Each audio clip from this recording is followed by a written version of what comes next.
from home as possible, I pleaded with my grandparents. They were the only ones who ever truly stood by me, and they understood, having seen the dynamic unfold for years. I selected a university that was several states away, and they assisted me with tuition and other costs. I met Greg when I was a college student. He was patient, compassionate, and truly interested in me as a person rather than as a weaker sibling, which set him apart from everyone else I had ever met. I felt appreciated and acknowledged for who I was for the first time in my life. After graduation, we were married, and I believed that I could finally be able to achieve the family life I had always desired. Emily and my parents hardly noticed my wedding. They didn't send a card, they didn't come. I wasn't shocked, but it stung. I was embraced by Greg's family, and his mother even assisted me in choosing my wedding gown, something I had always dreamed of doing with my own mother. We made the decision to try for a child a few years into our marriage. Because of my cardiac condition, my doctors told me that getting pregnant would be quite dangerous, but we still wanted to try. The pregnancy was really challenging. Despite my many hospital stays and near-death experience during delivery, I barely survived and our son was born healthy. The physicians were very clear: I may die from another pregnancy. It was just too much for my heart to bear again. With our small family, Greg and I were happy. Away from my poisonous family, we had each other, our lovely boy, and a tranquil existence. My only communication with Emily and my parents was through sporadic phone calls and holiday cards. The separation was restorative. Then came last week. My parents contacted me, stating that they had an important conversation to have. I agreed to see them at their home against my better judgment. Greg accompanied me to provide assistance. They handed me an envelope and seated us down in their living room, the same space where they had repeatedly mocked and disregarded me during my early years. There was a letter inside, but it was a surrogacy agreement, not just any letter. Emily has been having infertility issues, so they wanted me to be her surrogate. They had already conferred with physicians and attorneys, prepared all the necessary documentation, and were presenting it to me as though it were final. As though I had no say in the matter. I was taken aback. They were aware of my cardiac condition. They were aware that I had almost passed away when giving birth to my own baby. They were aware that I could die from another pregnancy. However, they didn't care about all of it, they just cared about providing Emily with what she desired. My mother started crying as I attempted to explain that I was physically unable of doing it and that physicians had specifically advised against getting pregnant again. She cried, "How can you be so selfish? Emily has always wanted to be a mother, this is her only chance." My father added that after everything the family had done for me, I owed them something. What had they done for me? What specifically had they done to make me feel unworthy for the rest of my life? My grandparents paid the medical costs they loved to hang over my head. Greg and his family provided me with the emotional support I required. My parents' sole constant behavior was to tell me that I would never be good enough to be Emily. With my mother's charge of selfishness still echoing in my ears, I sobbed as I left their home. Greg was incensed not only at their request but also at the way they totally disregarded the possibility that I might die. He advises me to stop communicating with them as they have shown beyond a reasonable doubt that they are indifferent to my welfare. I know in my heart that he is correct. This suggestion is cruel in addition to being unkind. As usual, they want me to sacrifice my life and maybe leave my son motherless in order to give Emily what she wants. However, I also feel guilty about it.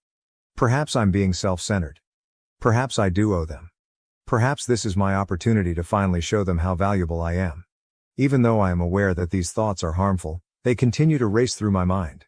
Since that day, I have not returned any of their calls or messages. Emily has begun contacting me as well, with false statements like, "Family helps family," and, "I would do this for you if the situation were reversed."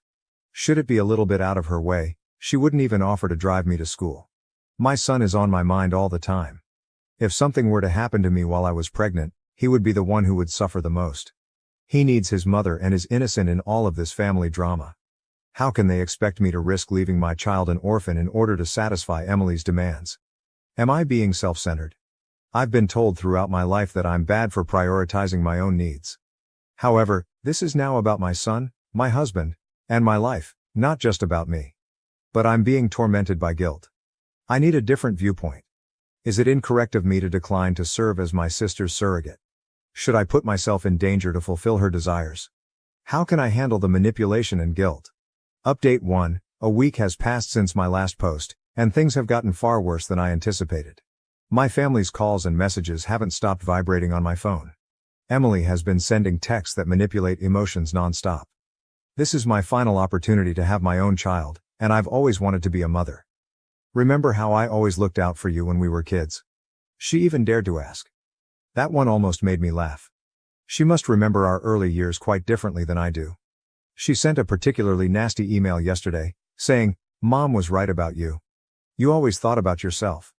I suppose that almost dying while pregnant is merely a pretext for not assisting me. It was a powerful blow. Instead of treating my near-death experience as a valid medical issue, they are exploiting it as proof of my selfishness. Even worse are my parents. I'm ruining Emily's sole chance at happiness, Mom has been telling any relative who will listen over the phone. She is portraying me as this cold-blooded monster who refuses to assist her dying sister. However, Emily is not dying. She is simply unable to conceive naturally.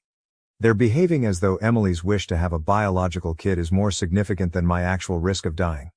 This morning, Dad sent me a message that truly went too far. "You've always been a letdown, but this is a new low. This is your way of repaying us for giving you life. By denying your sister the experience of being a mother." I wanted to reply that they didn't really give me life. My grandparents were the ones who covered the cost of the medical treatment that kept me alive, and they almost lost it due to carelessness several times when I was a toddler.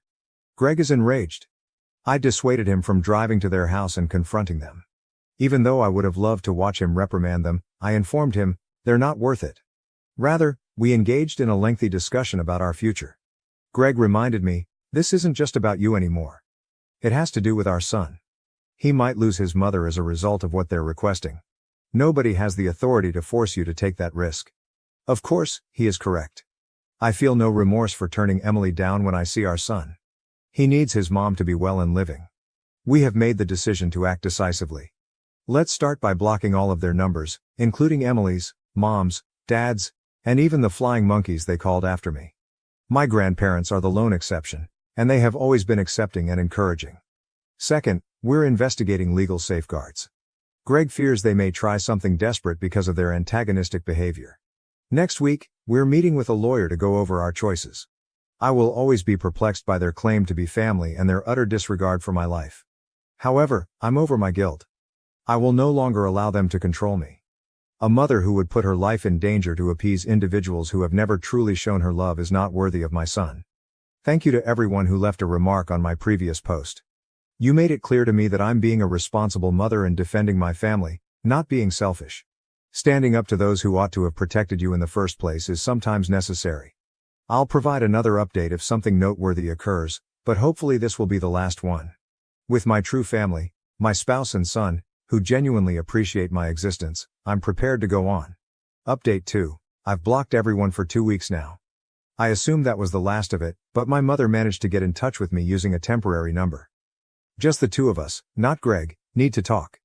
I consented to meet at a nearby cafe even though every instinct told me not to attend. For obvious reasons, I picked a public spot, and Greg was waiting in his car nearby in case something happened. She began talking about Emily's melancholy and how she's dying of the anguish of not being able to have children as soon as I sat down, in what was obviously a prepared speech. No, how are you? No recognition of their prior actions, just a direct focus on Emily's misery. My mother pushed a business card across the table and said, "The doctors say this is her last chance. According to one fertility expert, you two are a fantastic fit. They are able to keep a careful eye on your cardiac health." She dismissed it as if it were a minor annoyance when I brought up the fact that my own doctors, who have been aware of my medical history for years, have expressly prohibited me from getting pregnant again. Doctors are constantly too cautious.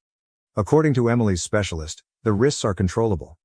When Mom began discussing family legacy and how Emily should be given more genetic inheritance than I did, the discussion took an even more sinister turn. She did say that, after all, I've heard the same arguments about my being a flawed child my entire life. She replied, "I should have known you'd be difficult about this," as I got up to go. "Emily has always made you envious. This is your opportunity to at last take action for the family." I felt oddly at ease as I walked out of the cafe. I finally saw my mother clearly for the first time, not as a parent who didn't love me enough, but rather as someone who never considered me a person, only a tool to be used for Emily's gain. Greg inquired about how things went on the way home. I informed him of my mother's remarks about family legacy and her rejection of my health concerns. After a period of silence, he said, "You know what? They're not worthy of you? They have never done so."